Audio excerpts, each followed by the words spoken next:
Gaming and gambling दुर्भाग्य ऐसा है कि कहते तो गेमिंग है लेकिन हो जाता है जुआ। बड़ी बड़ी ताकतें वो कभी नहीं चाहती थी कि ऐसा कानून आए और देश में गैम्बलिंग पर प्रतिबंध आ जाए।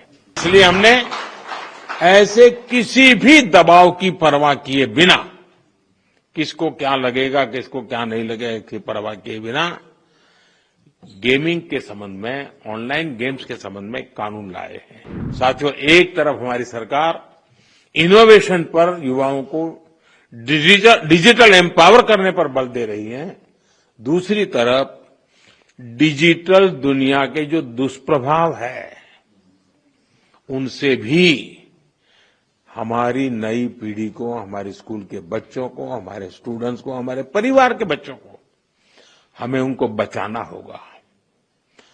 उनकी हेल्थ और प्रोडक्टिविटी बढ़ाने पर भी बल देना ये हम सबका सामूहिक कर्तव्य है। आपने अभी देखा होगा कि अभी पार्लियामेंट का जब सत्र चल रहा था तो हमने ऑनलाइन गेमिंग से जुड़ा एक कानून बनाया है। अब ये सब शिक्षकों को पता होना चाहिए। गेमिंग एंड गैम्बलिंग दुर्भाग्य ऐसा है कि कहते तो गेमिंग है लेकिन हो जाता है जुआ।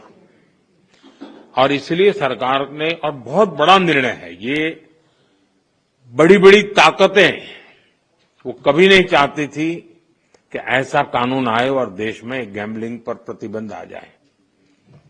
लेकिन आज एक ऐसी सरकार है जिसमें पॉलिटिकल विल है और जिसके दिल में देश के उज्जवल भविष्य की चिंता है, बच्चों के भविष्य की चिंता है। और इसलिए हमने ऐसे किसी भी दबाव की परवाह किए बिना, किसको क्या लगेगा किसको क्या नहीं लगेगा इसकी परवाह किए बिना गेमिंग के संबंध में, ऑनलाइन गेम्स के संबंध में कानून लाए हैं। ऐसे अनेक ऑनलाइन गेम्स थे जिनसे हमारे स्टूडेंट्स प्रभावित हो रहे थे। पैसों के खेल चलते थे, ज्यादा कमाने के इरादे से लोग पैसे डालते थे। कुछ जगह से तो मुझे रिपोर्ट मिलते थे परिवार में महिलाएं, मोबाइल फोन तो सबके पास है, वो भी दिन में सब लोग घर से चले गए, फिर क्या करे तो वो भी खेल लेती थी।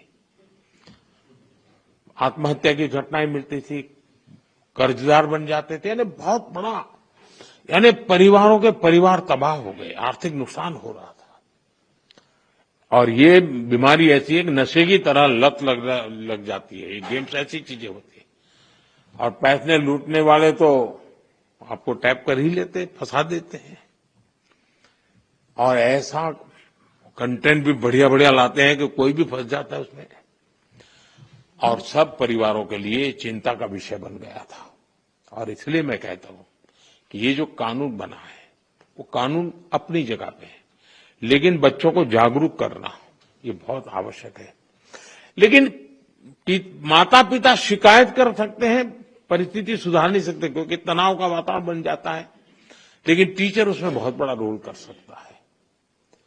हमने कानून तो बना दिया है और पहली बार हमने तय भी किया है कि बच्चों के सामने इस तरह का हानिकारक कंटेंट नहीं आएगा। मैं आप सभी टीचर से भी आग्रह करूंगा कि इसको लेकर अपने विद्यार्थियों में जागरूकता जरूर पैदा करें। लेकिन इसमें दो विषय हैं। गेमिंग वो बुरा नहीं है, गैम्बलिंग बुरा है, जिसमें पैसे नहीं है। और आपको तो मालूम होगा अब ओलंपिक में भी इस प्रकार के गेमिंग को एक खेल के रूप में स्वीकृति मिली है। तो वो टैलेंट का विकास होना, स्किल का विकास होना, उसमें जिनकी महारत है उसकी ट्रेनिंग होना अलग चीज है। लेकिन ये नशा हो जाए, लत लग जाए और बच्चों की जिंदगी बर्बाद हो जाए, ये स्थिति देश के लिए बहुत चिंता का विषय है। साथियों, हमारी सरकार का प्रयास है कि हमारे नौजवान गेमिंग के सेक्टर में ग्लोबली अपनी प्रेजेंस बढ़ाएं। भारत में भी जो क्रिएटिव वर्क करने वाले थे, जो अपने कथा वार्ता है उसके आधार पर बहुत सारी गेम्स बन सकती है नई। हम गेमिंग के मार्केट को दुनिया में कब्जा कर सकते हैं। भारत में भी अनेक ऐसे प्राचीन खेल हैं ऐसे कंटेंट हैं जो ऑनलाइन गेमिंग की दुनिया में धूम मचा रखे रहते हैं। आज ऑलरेडी कर रहे हैं, हम और ज्यादा कर सकते हैं। कई स्टार्टअप इस दिशा में शानदार काम भी कर रहे हैं। अपने स्कूलों और कॉलेजों में भी आप इसे लेकर स्टूडेंट को हर जानकारी देंगे तो मैं समझता हूं कि उनको एक अच्छा कैरियर ऑप्शन भी मिलेगा।